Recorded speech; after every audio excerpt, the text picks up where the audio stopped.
الحمد لله نحمده ونستعينه ونستغفره ونؤمن به ونتوكل عليه ونعوذ بالله من شرور أنفسنا ومن سيئات أعمالنا من يهده الله فلا مضل له ومن يضلل فلا هادي له ونشهد أن سيدنا ومولانا محمدا عبده ورسوله أما بعد فأعوذ بالله من الشيطان الرجيم بسم الله الرحمن الرحيم قال رب اشرح لي صدري ويسر لي أمري واحلل عقدة من لساني يفقهوا قولي وقال تعالى في موضع آخر والعصر إن الإنسان لفي خسر إلا الذين آمنوا وعملوا الصالحات وتواصوا بالحق وتواصوا بالصبر وقال تعالى في موضع آخر والفجر وليال عشر والشفع والوتر صدق الله العظيم وصدق رسوله النبي الكريم ونحن على ذلك لمن الشاهدين والشاكرين والحمد لله رب العالمين اللهم صل على سيدنا محمد وعلى آل سيدنا محمد وبارك وسلم اللهم صل على سيدنا محمد وعلى آل سيدنا محمد وبارك وسلم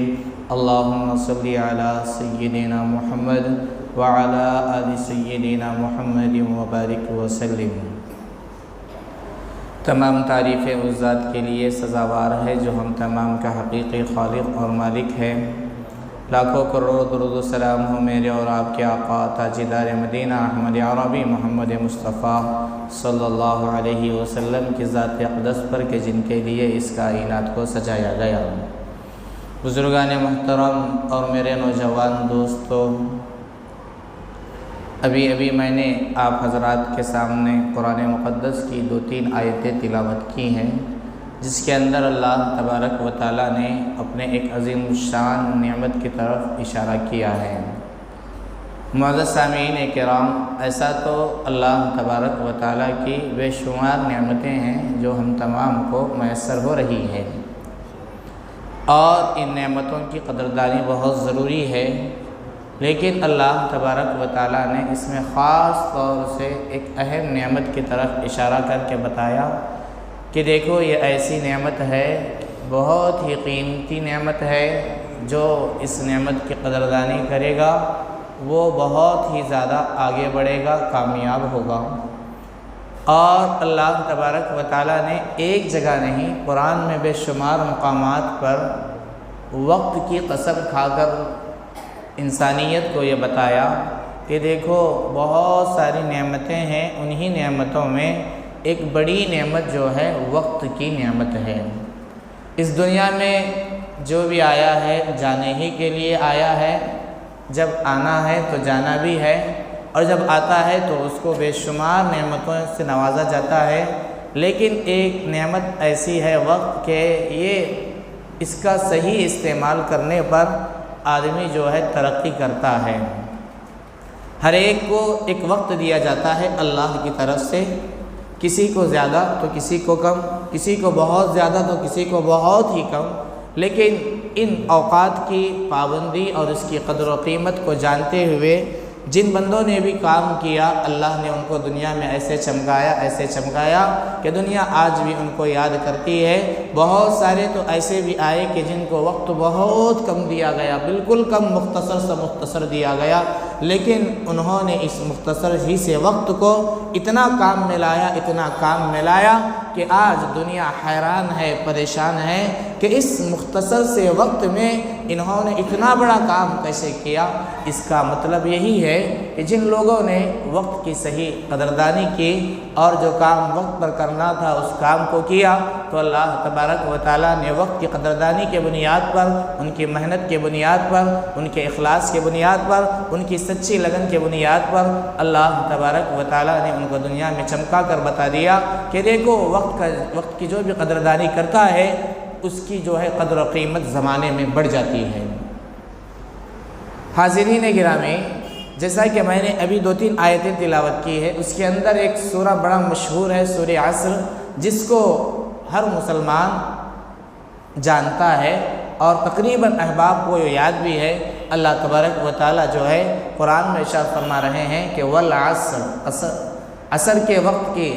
قسم ہے۔ اللہ تبارک و تعالیٰ قسم کھا رہے ہیں عصر کی۔ بعض مفسرین یہ فرماتے ہیں کہ اس سے مراد وقت ہے، کون سا بھی وقت ہے اس کی اللہ تبارک و تعالیٰ قسم کھا رہے ہیں۔ آگے ارشاد فرماتے ہیں ان الانسان لفی خسر، کہ انسان جو ہے پورے کے پورے خسارے میں ہے، انسان پورے کے پورے خسارے میں ہے، نقصان میں ہے، الا الذین آمنوا، مگر وہ لوگ جو ایمان لائے، وعملوا الصالحات، نیک اعمال کیے، یہ لوگ خسارے میں نہیں ہیں۔ اس کے علاوہ جتنے احباب ہیں اللہ تبارک و تعالیٰ قرآن میں ارشاد فرما رہے ہیں، وہ بھی زمانے کی قسم کھا کر، عصر کے وقت کی قسم کھا کر یہ فرما رہے ہیں کہ انسانیت خسارے میں ہے، نقصان میں ہے اور اپنا نقصان کر رہی ہے، لیکن وہ لوگ جنہوں نے ایمان لایا اور عمل صالح کیے اور حق کی ایک دوسرے کو وصیت کرتے رہے اور صبر کی ایک دوسرے کو تلقین کرتے رہے، یہی وہ لوگ ہیں جو خسارے سے بچ کر نفع پانے والے ہیں۔ معزز سامعین، ایک موقع پہ اللہ کے رسول صلی اللہ علیہ وسلم نے ارشاد فرمایا کہ 5 چیزوں سے پہلے غنیمت جانو، اغتنم خمسا قبل خمس، 5 چیزوں کے آنے سے پہلے غنیمت جانو۔ اس میں سب سے پہلے اللہ کے رسول نے ارشاد فرمایا کہ اپنی جوانی کو اپنے بڑھاپے سے پہلے غنیمت جانو۔ کیا فرمایا کہ اپنی جوانی کا جو زمانہ ہے اس زمانے کو غنیمت جانو بڑھاپے کے آنے سے پہلے، اس لیے کہ آدمی جب جوان ہوتا ہے اور اس کے اندر قوت ہوتی ہے، طاقت ہوتی ہے، وہ 1 نہیں 50 نہیں بلکہ 100 کام جو ہے وہ کر سکتا ہے، خود اپنا کام بھی کر سکتا ہے اور دیگر جو مظلوم ہیں، دیگر جو کمزور ہیں، دیگر جو ضعیف ہیں، ان کے بھی کام کر سکتا ہے۔ اللہ کے رسول نے ارشاد فرمایا اپنی جوانی کو غنیمت جانو، اس کا صحیح استعمال کرو، اور وہ جو جوانی کا وقت ہے یہ بہت ہی بہترین وقت ہے کام کرنے کا۔ اس جوانی کے وقت میں کام کرو، ایسا کام کرو جس سے اپنی بھی دنیا بنے، آخرت بھی بنے، جس سے اپنے کو بھی نفع ہو، جس سے قوم کو بھی نفع ہو، جس سے پوری انسانیت کو نفع ہو، جس سے پورے ملک کو فائدہ ہو۔ دوسری چیز اللہ کے رسول صلی اللہ علیہ وسلم نے آگے ارشاد فرمایا کہ اپنے صحت کے زمانے کو بیماری کے زمانے سے پہلے غنیمت جانو، اس لیے کہ آدمی جب صحت مند ہوتا ہے تو بہت سارے کام کرنا اس کے لیے کوئی مشکل نہیں ہوتا ہے،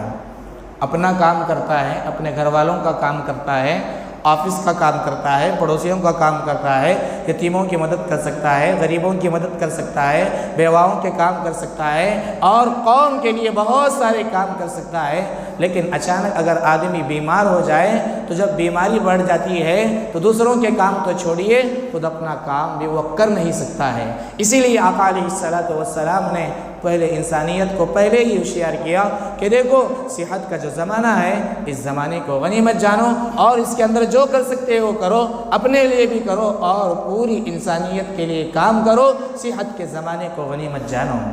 اس کے بعد آقا علیہ الصلوۃ والسلام نے آگے ارشاد فرمایا کہ جب تم فری ہو، جب تمہارے پاس وقت ہے، اس وقت کو اپنے مشغول ہونے سے پہلے غنیمت جانو۔ آدمی جب فری ہوتا ہے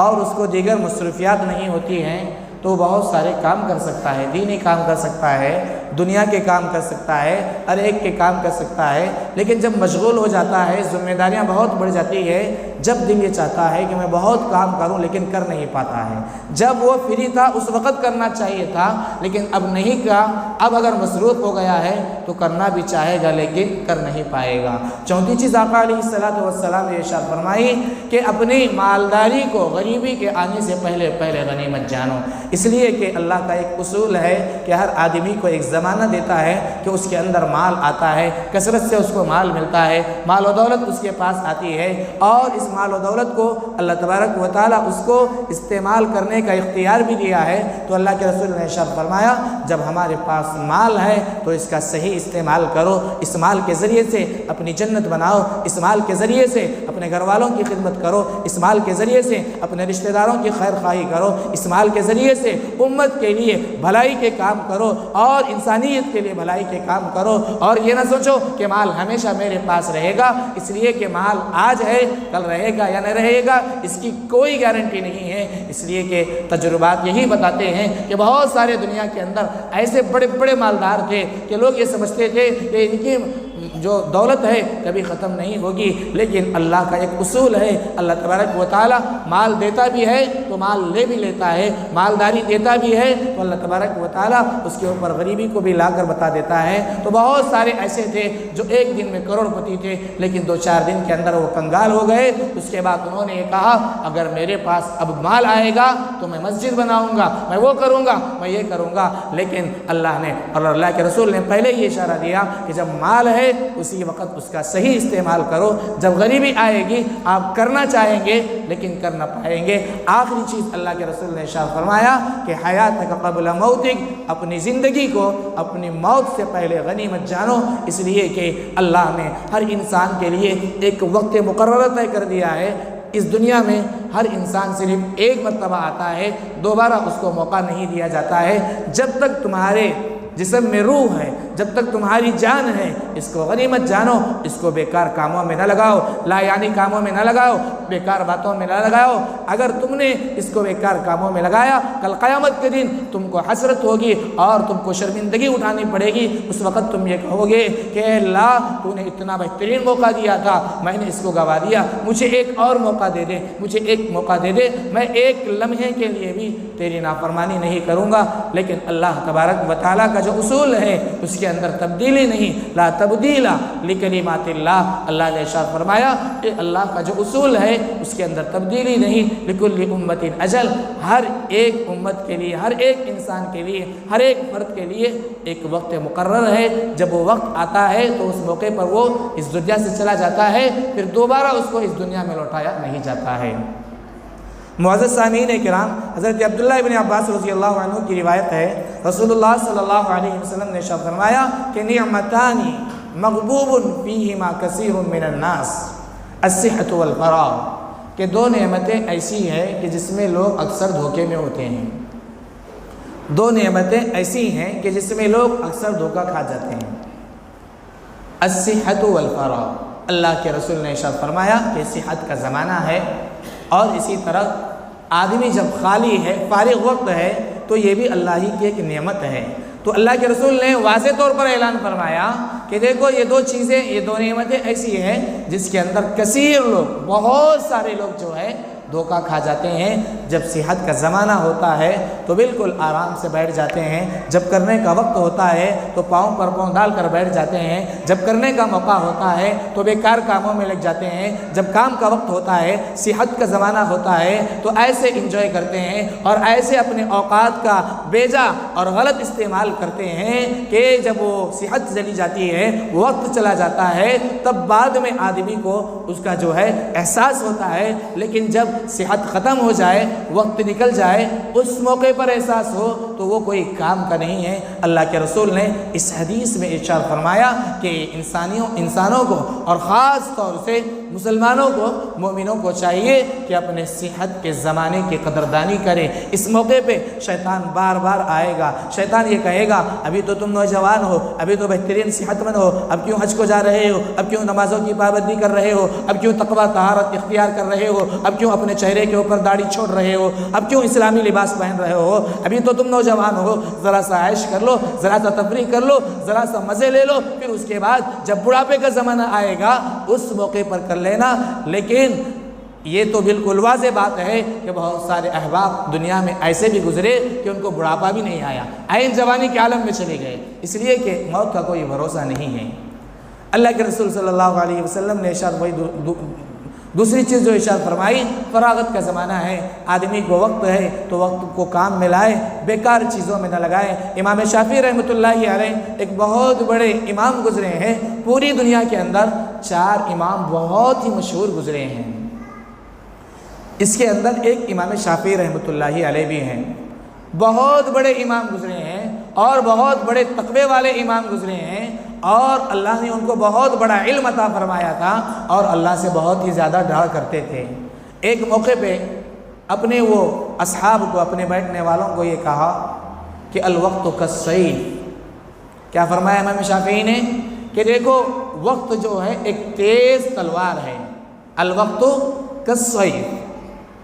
تیز تلوار کیا کام کرتی ہے، اس کا کام ہی کیا ہوتا ہے، کاٹنا ہوتا ہے۔ اگر ہم اس کا مقابلہ نہیں کریں گے، اگر اس کا دفاع نہیں کریں گے تو وہ تلوار ہم کو کاٹ دے گی۔ حضرت امام شافعی نے کہا کہ وقت تیز تلوار کی طرح ہے، اگر وقت کو کام میں نہیں لاؤ گے تو وقت ہم سے ختم ہوتا جائے گا، ختم ہوتا چلا جائے گا، ایک دن ہم کو بربادی کے کھڈے میں ڈال کر دے دے گا۔ تو امام شافعی اتنے بڑے ہیں، انہوں نے کہا کہ الوقت اسمن من الذهب، اور ایک قول یہ کہا کہ وقت جو ہے سونا اور چاندی سے زیادہ قیمتی ہے۔ آگے امام شافعی نے فرمایا کہ اگر کسی کا سونا گم ہو جائے، چاندی گم ہو جائے اور چوری ہو جائے تو وہ دوبارہ اس کو حاصل کر سکتا ہے، لیکن اس کے زندگی میں جو وقت تھا، جو وقت گزر گیا، اس وقت کو وہ دوبارہ سونا اور چاندی دے کر بھی خرید نہیں سکتا ہے۔ معزز سامعین کرام، ہم مسلمان ہیں،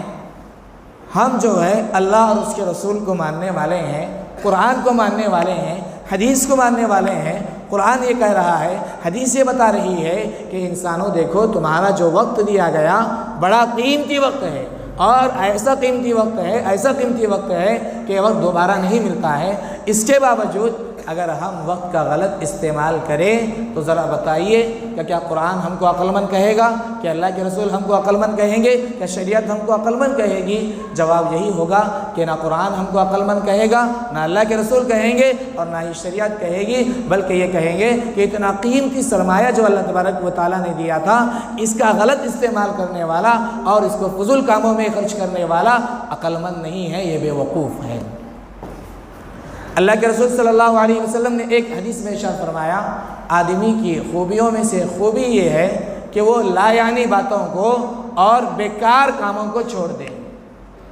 من حسن المرء ترک ما لا یعنیہ،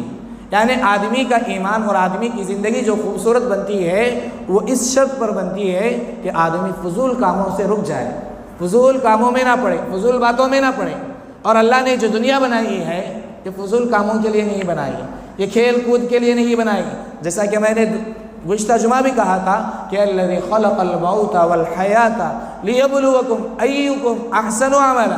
اللہ نے اس دنیا کو جو بنایا ہے ہم کو آزمانے کے لیے بنایا ہے، اور دنیا کا جو وقت دیا ہے اس وقت کو کام میں لا کر آخرت کو بنانے کے لیے دیا ہے۔ اور ایک موقع پہ اللہ کے رسول نے ارشاد فرمایا الدنیا مزرعۃ للآخرہ، کہ دنیا آخرت کی کھیتی ہے۔ جیسے کسان اپنی کھیتی میں جو محنت کرتا ہے وہی پاتا ہے، اور جو بیج ڈالتا ہے اسی کا درخت اگتا ہے، اور جیسے اپنے کھیت کے لیے، اپنی فصل کے لیے محنت کرتا ہے ویسا ہی اس کو نتیجہ ملتا ہے۔ اگر اپنی کھیتی کے اندر محنت نہ کرے اور صحیح بیج نہ ڈالے، صحیح وقت پر کام نہ کرے اور اس کی نگہدانی نہ کرے اور نگہبانی نہ کرے اور صحیح وقت پر اس کو پانی نہ دے، نتیجے کا جب وقت آتا ہے اس موقع پر کسان کو شرمندگی ہوتی ہے۔ وہ یہ سوچ کر بیٹھ جائے کہ سب کام ہوتا رہے گا اور سوتا رہے، کوئی کام نہ کرے اور محنت نہ کرے، تو ذرا آپ بتائیے کہ کیا جب نتیجے کا، فصل کے کاٹنے کا جب موقع آئے گا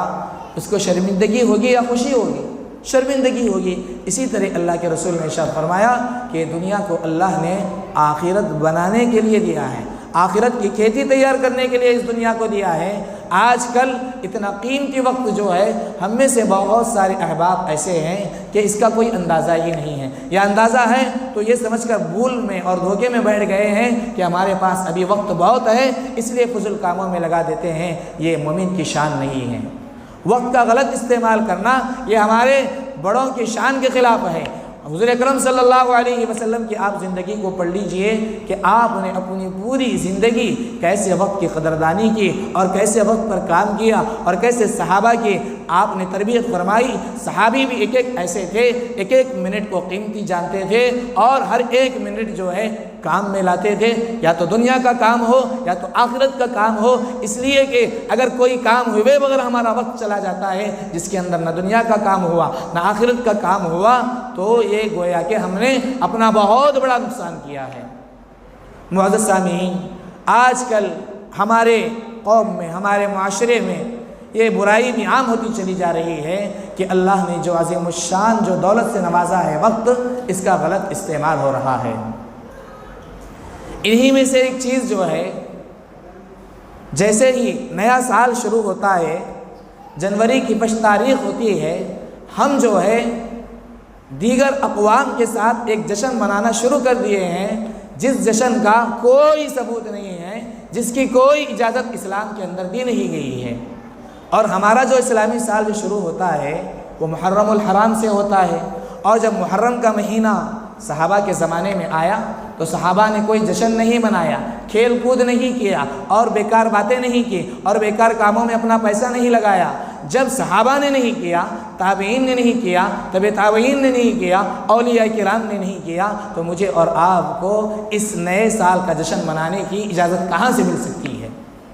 نئے سال کا جشن منانا یہ مسلمانوں کا طریقہ نہیں ہے، یہ ایمان والوں کا طریقہ نہیں ہے، یہ جو ہے کسی اور مذہب کا بھی طریقہ نہیں ہے، بلکہ انسانیت کو گمراہ کرنے کے لیے جو انسانیت کے دشمن ہیں انہوں نے رائج کیا ہے کہ کسی بھی مذہب کے اندر وقت کو برباد کرنے کی اجازت نہیں دی گئی ہے، بلکہ عیسائیوں کے جو تہوار ہوتے ہیں اس کے اندر انسانیت دشمن جو طاقتیں ہیں انہوں نے انسانیت کو تفریح کے نام پر برباد کرنے کے لیے یہ ایسے رسم و رواج کو جو ہے انہوں نے شروع کیا، اور یہ رسم و رواج جب اتنا بڑھتا چلا گیا کہ آج ہم جو ہے مسلمان کہتے ہیں اپنے آپ کو، اور اپنے آپ کو یہ کہتے ہیں کہ ہم اللہ کی بات ماننے والے، اللہ کے رسول کی بات ماننے والے، اللہ کے رسول سے محبت کرنے والے، اللہ کے رسول کی سنت سے محبت کرنے والے ہم کہتے ہیں، لیکن آج ہمارا عمل جو ہے وہ غیروں کے ساتھ متشابہ ہو گیا ہے۔ آج ہم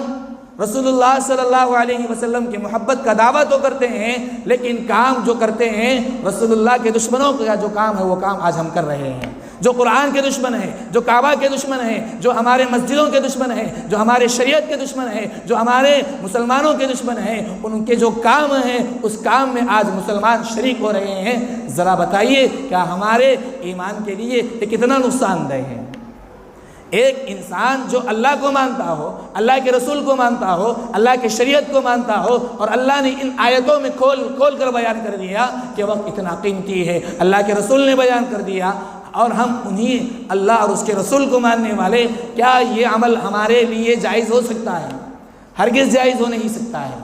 اس لیے کہ اللہ نے ارشاد فرمایا یا ایھا الذین آمنوا لا تتبعوا خطوات الشیطان، اے ایمان والو تم شیطان کے نقش قدم پر نہ چلو۔ شیطان کی کوشش یہی ہوتی ہے کہ ہر لمحہ وہ جو ہے ہم کو جنت سے ہٹا کر جہنم کی طرف لے جانے کی کوشش کرتا ہے، اللہ سے ہٹا کر غیروں کی طرف لے جانے کی کوشش کرتا ہے، سیدھے راستے کو ہم کو دور کراتا ہے۔ اور ذرا سوچئے کہ اللہ کے رسول صلی اللہ علیہ وسلم نے ہمارے لیے کتنی قربانیاں دی۔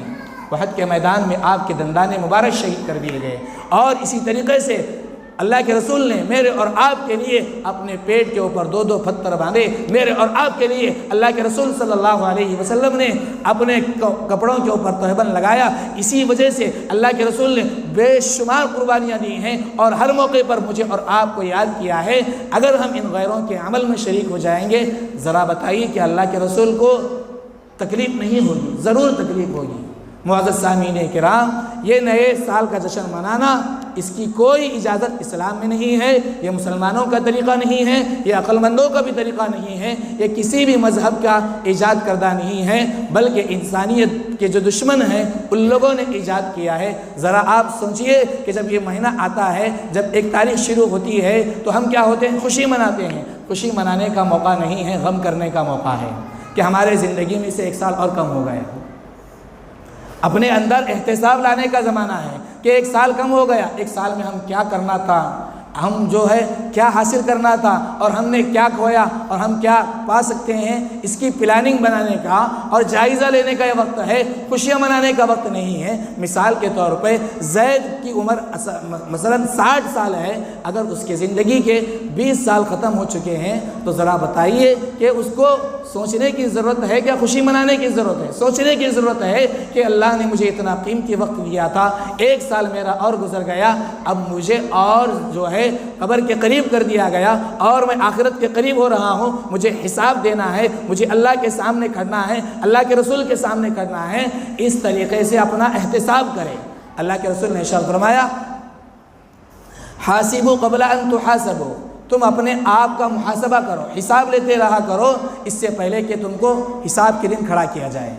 جیسے ایک آدمی ایک تجارت کرنے والا ہوتا ہے، وہ تجارت کے جیسے ہی صبح کرتا ہے، جب شام کو اپنے گھر کو جاتا ہے تو اندازہ لگاتا ہے کہ کہ آج مجھے کتنا نفع ہوا، کتنا نقصان ہوا، میں نے کون سا کام اچھا کیا، میں نے کون سا کام غلط کیا۔ اس طریقے سے وہ اپنا اندازہ لگاتا ہے۔ اللہ کے رسول نے ارشاد فرمایا کہ جب رات کو جاؤ اپنے بستر پر سونے کے لیے تو اپنا محاسبہ کرو کہ آج میں نے صبح اٹھنے کے بعد کیا نماز پڑھی کہ نہیں پڑھی، کیا اللہ کے حکم کو مد نظر رکھا کہ نہیں رکھا، میں نے کون سے الفاظ صحیح کہے، میں نے کون سے الفاظ غلط کہے، میں نے اپنا پورا وقت شریعت کے مطابق گزارا یا شریعت کے خلاف گزارا۔ اس طریقے سے اپنا احتساب کریں گے تو دل کے اندر ایک جذبہ پیدا ہوگا کہ میرا ایک دن تو ایسا ہی چلا گیا، نیکسٹ جو دن آنے والا ہے اس کے اندر میں صحیح معنی پہ عمل کروں گا، شریعت کے مطابق عمل کروں گا، اللہ کے احکامات کو لاؤں گا۔ ایسے جو ہے نیا سال جو آ رہا ہے خوشی منانے کا موقع نہیں ہے، اپنے اندر